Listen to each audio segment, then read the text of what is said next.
I would like to preface by saying that I got home about an hour ago and this actually happened. I never had paranormal encounters and genuinely tried to approach everything with a question in mind. My partner and I like to hike at a local park late at night. It's a historical park in PA about 3,500 acres in size that spans over into Maryland and Delaware borders. One of the trails allows you to cross through all 3 states. The entire park is mostly dense woods with a creek running through. Usually, we park near an old church with the Revolutionary War cemetery that is famous for the grave known as the Ticking Tomb. I've been to every corner of this park, day or night. We usually hike a short loop that is roughly a half a mile in length. We've walked this trail literally thousands of times and never felt anything strange, but tonight was different. We had a spontaneous decision to go out on a night hike and left the house around 10:45 p.m. I decided to take the narrow dirt road to our usual parking spot rather than driving a mile up to the road to a paved access road like we normally do. About a halfway down to the ragged dirt and gravel road, as we round the corner, an animal dashed across the road in the path of our headlights. I've never seen anything like this animal, and I've never seen an animal that size in this area that I couldn't immediately identify. Its size was somewhere between a dog and a human, and it moved so quickly it almost looked like it flew. A little black blur with some hazy details and bright silver eyes. My partner also saw it. I'm generally a skeptic, so I just wrote it off, and we both just kind of explained it away. We made it to our parking spot and pretty much resolved not to talk about it and continue on as usual. Immediately, when we got on the trail, we noticed the frogs and cicadas were extremely loud, louder than I've ever heard them around this time. As we progressed down the trail, it felt like we had to talk over the cicadas. We sort of quietly yet frantically attempted at lightening the mood with conversation. Unbeknownst to me at the time, about 100 meters down the trail, my partner began to hear what he thought was extremely distant voices. I also noticed that the cicadas got progressively quieter the further we got down the trail. We made it about a quarter mile before a sudden, louder sound felt like it cut through the space between my ears. It was something like a glitching microphone or a megaphone way off in the distance. My partner pointed out to me later that there was nothing for an echo to bounce off of in that area. The moment we heard that sound, I immediately stopped and asked if he heard it too. Not only did he hear it, but he was convincing himself that he was hallucinating the sound the entire time until I finally acknowledged it. Without discussion, we both immediately turned around and started walking at a fast pace back to the car. I felt like it was a bad idea to run, but we had to leave right away. We hoofed it back to the car with the feeling that something was following us all the way back to the entrance. We finally got back into the car and I started driving, but the feeling of urgency didn't go away. We made it all the way down to the main road to turn, and I noticed the moment of complete confusion. As I slowed to turn, my partner asked me, "Do you know where you are right now?" Because neither do I. We literally driven down this road thousands of times. I made a split decision to turn right, which was thankfully the right choice. The next road we went along the perimeter of the park in parallel with the trail we were hiking. There was tons of fog which hadn't been there on our way in. We spent maybe 20 minutes there at the park. Just as we made our way past the area that we had turned around, another animal darted across the road in front of our headlights. It looked exactly like the one we saw on our way in, only closer and more detailed. It had silver eyes and what looked like ears or horns.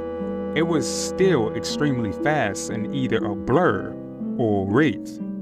I honestly don't know how else to describe it. I get this weird feeling when I talk about it or think about it.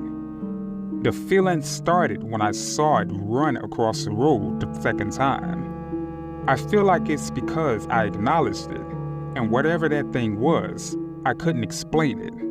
I feel like an almost burning sensation in my sinuses.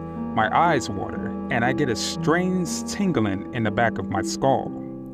Like I said before, I'm usually a skeptic when it comes to this type of stuff, but this experience has left me rattled. I literally just made a Reddit for this reason because I don't know where else to post about it where anyone would take me seriously. My partner and I moved to this house in southern Ohio last November on a nature preserve. Starting in March, we often would hear very strange noises in the woods. It first happened when my roommate told me to come outside and stargaze with him. We were out there for about 10 minutes and started hearing a man in the woods singing. We are deep in the forest and it's like 2 a.m., so it didn't make any sense for someone to be out there that late singing so loudly. It was also pitch black and we didn't see any flashlights or headlamps, and there were no leaves on the trees yet, so we could see pretty far into the woods, and if anyone had a light and was that close to us, we would definitely be able to see it. Needless to say, we immediately all went inside.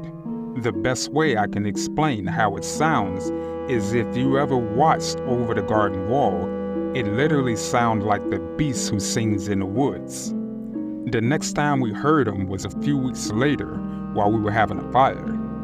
He didn't sing for too long, just a few seconds, and since we already heard him the first time and nothing bad happened, we stayed out to finish our fire and then went inside.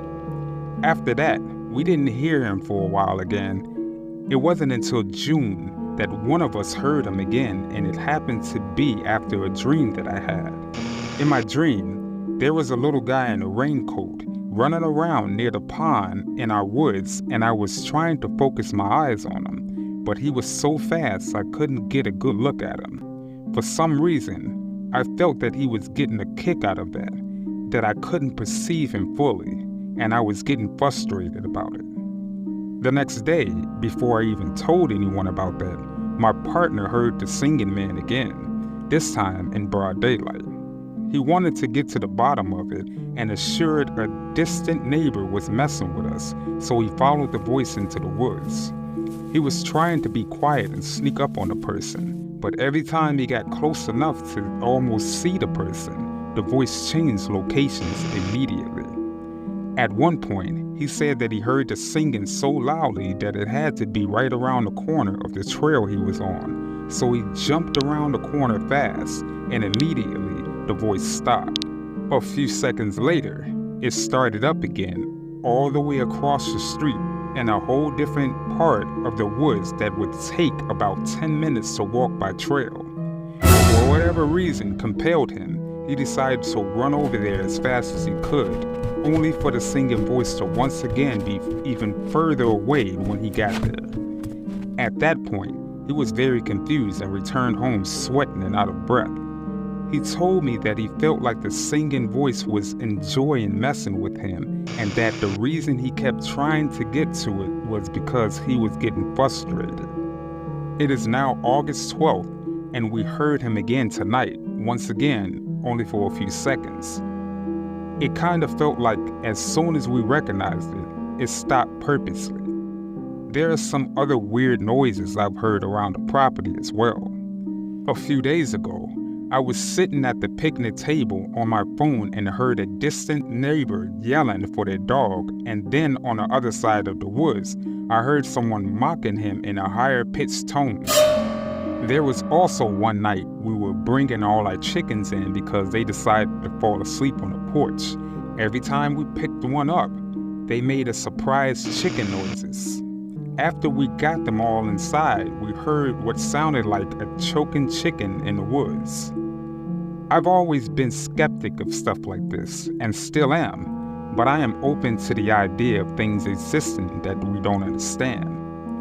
These are all the examples I can think of regarding the weird things that we experienced since moving here. I'm sure we will soon hear it again, and I'm honestly not bothered by this point because nothing bad has ever happened. It just feels like we're being messed with.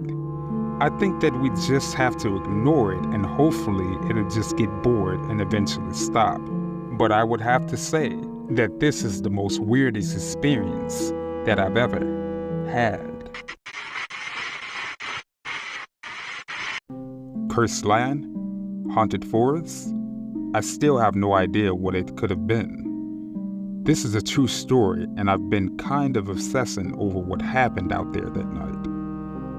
I'll try to keep it as brief as possible without leaving out key details.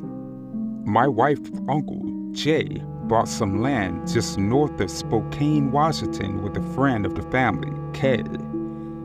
They got it at a significant discount because a nearby aluminum smelter had polluted the ground and it was impossible to use the water beneath the ground. They had set up 2 plots and each had a camper to live in. Jay had been progressively getting paranoid and saying people were stalking him and watching him in the trees. About 3 months into living there, a man wandering through the woods there had an interaction with Jay and ended up attacking him and breaking his jaw. Upon being arrested, the man said he was overcome with the desire to see if he can kill him with a single punch. 2 months later, Jay was murdered in his sleep on his couch in his camper. Kay found him and immediately ran as far away until he stopped to call the police. There was significant evidence of who did it, and they quickly caught the killer, who was a 19-year-old boy who said he simply wanted his bike. He beat him to death with a power tool that was lying on the floor nearby, completely bashed his brains in. Kay was completely terrified at all times to be there alone. He had moved in with a family member until 8 months later, he ended up with nowhere else to go, so he had to return. In constant fear, he finally convinced my pregnant wife and I to come stay with him. The second I turned off the highway onto the property, I was overcome with dread. There was at least 250 crows covering the dirt road up to the property.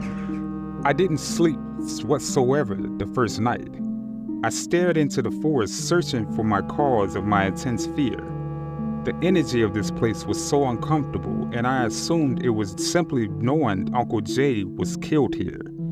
Even the days were eerie.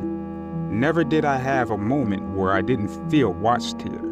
My wife and I always had this sense of fear, especially after dark.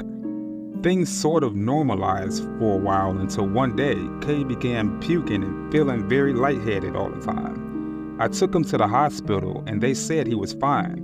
It was probably a flu. At this point, it was the anniversary of Jay's murder. 3 days after the date of Jay's death, Kay comes running out of his camper screaming, "I can't breathe," waking my wife and I up, and we run out to see what's wrong. Kay had gotten into his car and floored it, crashing into a tree nearby.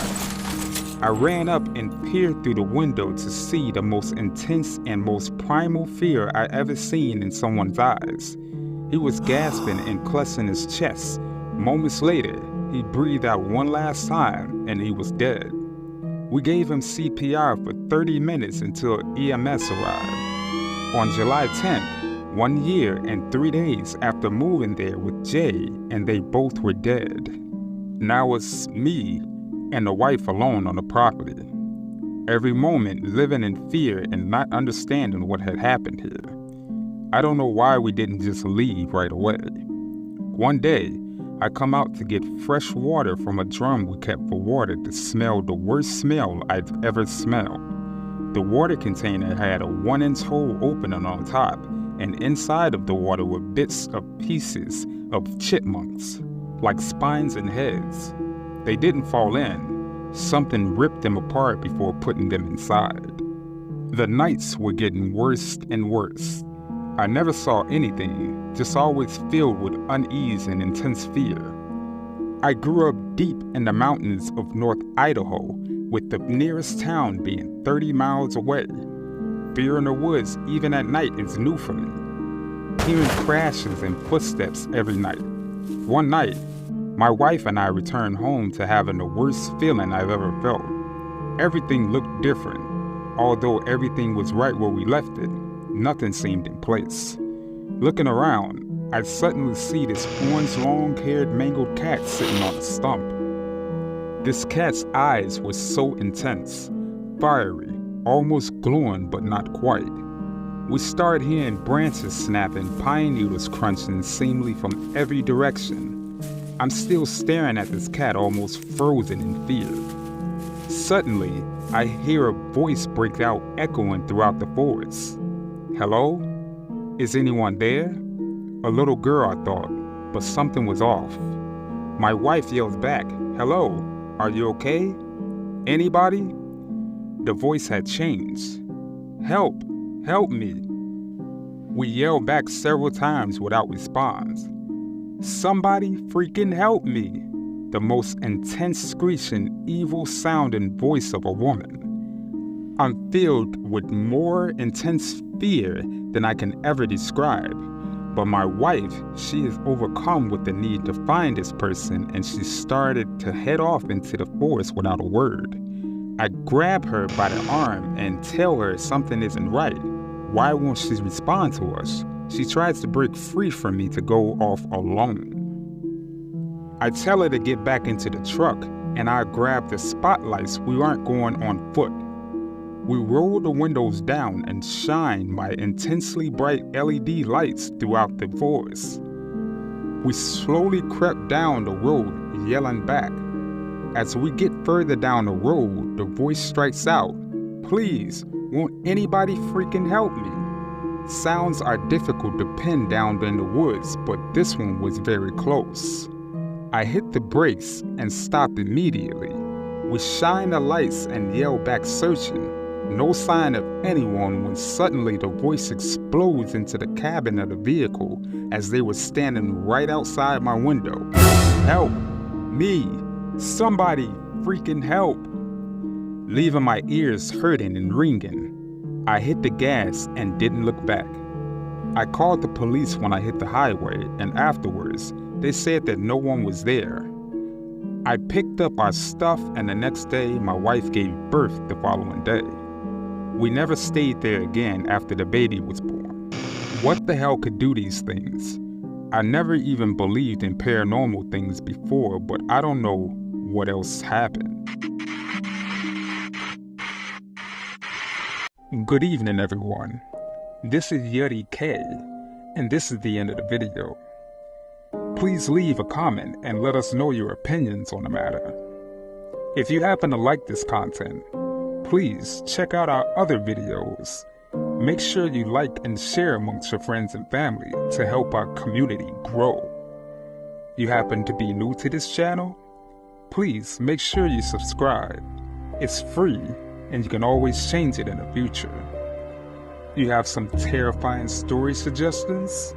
If so, make sure that you send it to my email, fearofthedarkstories@gmail.com, and I'll feature it in a future segment. But you guys stay safe out there, and remember to always be afraid of the dark.